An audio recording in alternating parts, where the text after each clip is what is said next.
Boom.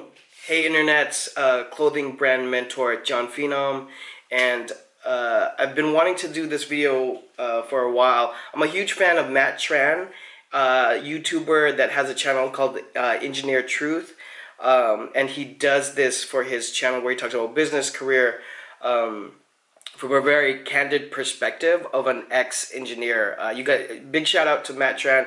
You should check out his channel. In any case, I wanted to do clothing designer expectation versus reality, and he has the person who talks about it bring up 3 cards. I'm not going to do that. I just wanted to give a perspective, so I just decided to do this right now. If you don't know me and you are looking to become a clothing designer and you've never clicked on any one of my videos, my name is Designer Jon Phenom.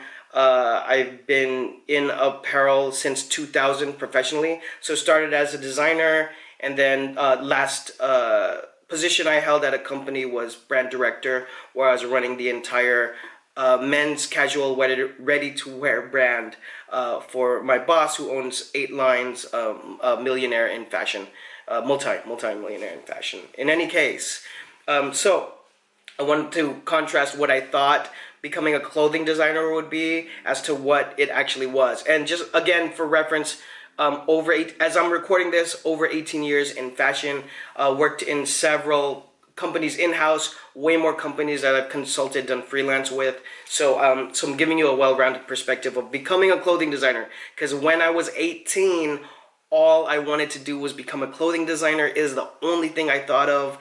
I woke up, I slept, drank, ate. One day I'm gonna have a salary check as a clothing designer, you know, at a company that I love, or that I like at least, because I was working my way to having my own clothing company. So at 18, all I wanted to do was design clothing and become a designer. So actually, the strategy that I took in order to get the job is something that I share when I speak in classrooms. So I went and found the top 10 people at the 10 brands that I would love to work at. I found a person at one of those 10 brands that I could talk to, either a designer, an art director, you know, design director, or just a fashion designer. Whoever was there, accessories designer, someone who was in design that could give me some perspective. And I kind of had a list of questions like, what was your week like? What was your month like? What are the best things? What are the worst things? How did you get here? What was your education path? I had like 10 questions that I would ask almost everybody when I was 18.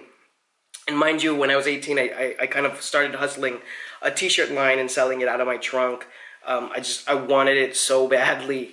So the things that I wanted out of a career coming out of high school was, of course I want to be a baller, so I wanted to get paid a lot. Travel was important to me, and I wanted something new all the time.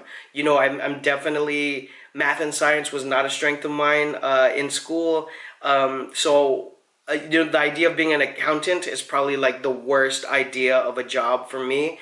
I need to interact with people. I also need just a new challenge every day, and trust me, fashion will give you challenges for sure. That's a whole nother series of videos. But so did it give me that? The first job was definitely eating humble pie, but was super grateful for the opportunity. I got paid $36,000 when I was like 21, I think. 2021, I was getting $36,000 at a small skate company. So that was the lowest, obviously the lowest I've ever been paid. However, then I did my handmade denim, which I was selling for $250 a pair. So that was my first kind of branch into entrepreneurialism. Well, if you think about it, that was in the early 2000s. Then the second job, however, I had built a decent resume at that point. So my second job, I got 45 grand, which was good. So money-wise, was it what I expected? In the beginning, no. But I would say, generally speaking, yes. The money was what I expected.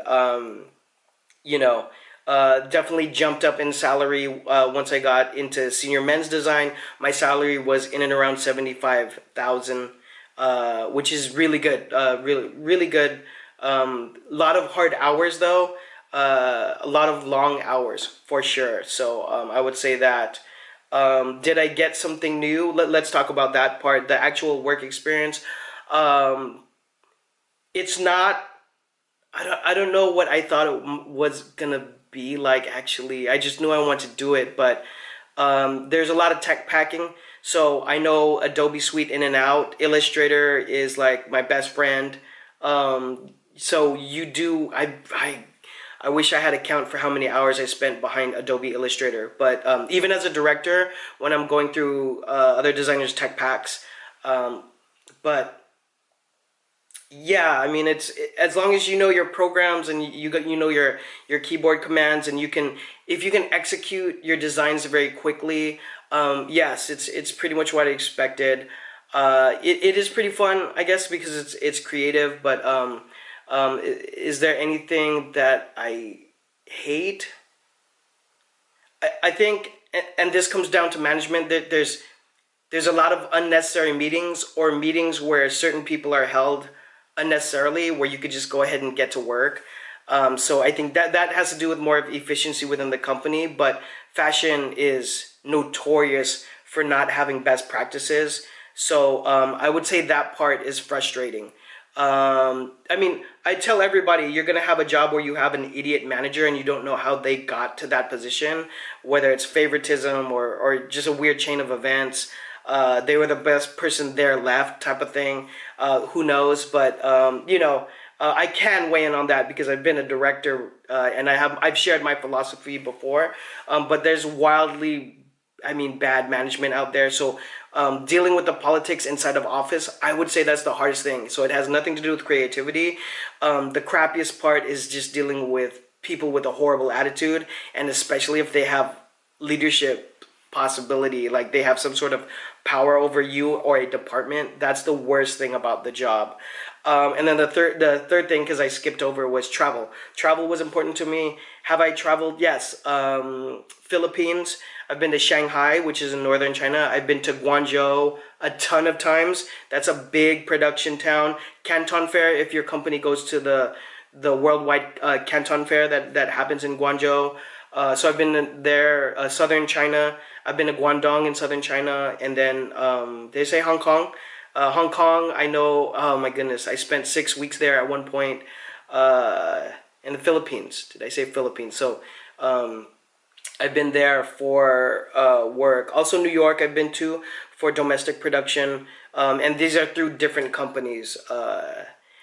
So has travel happened? Yes, in spades.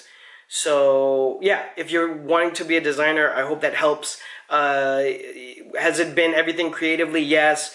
I will also say, because I speak in a lot of fashion schools, a lot of the stuff you're learning, depending on how modern your program is not going to get used. It's not going to get used. You're not going to be on a dress form unless you're working in production or fitting.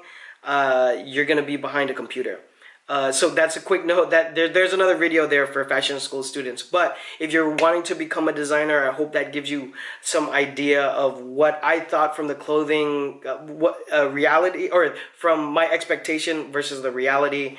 If you guys have any other questions about it, please drop it all down below. You could also email me at hi@jonphenom.com and follow me on Instagram at Jon Phenom. I'll see you guys on the next video. Bye.